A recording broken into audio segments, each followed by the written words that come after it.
7 i 22, que deu estar a punt d'arribar el campió al Xemesí. Jaume Macià.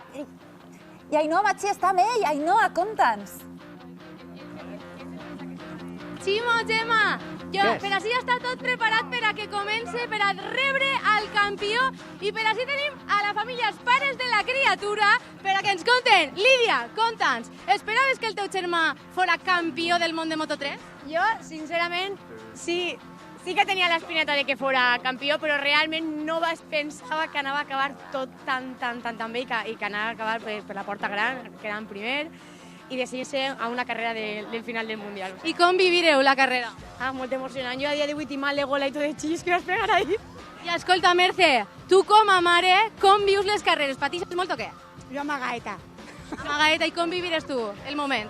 Jo, després de córrer, estupendo, a No tope. les veu, ella no veu les carreres. No veu les carreres? Ella no. I Jaume, el pare de la criatura, conta'mos d'on li ve a Ximo, a Jaume, esta passió per les motos, perquè algo sé. Bueno, ve de mi, perquè jo també vaig competir, a mi m'encantava la moto des de ben menut i no vaig poder escapar-me per a fer la primera moto per a competir.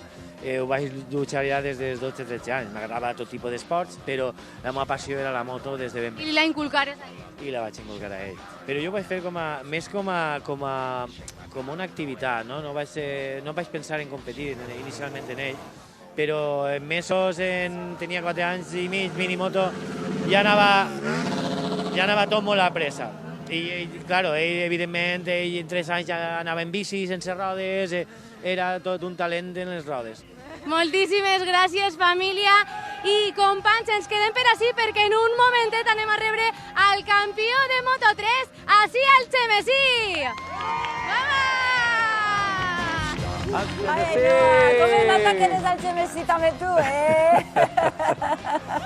És que, clar, quan passa una cosa així en el teu poble, Ainhoa, que és allí... Home, imagina't, més com estava la plaça pleníssima de gent, no? I hem de dir que les imatges estaven un poc congelades per la quantitat de gent que Clar, tot el món estava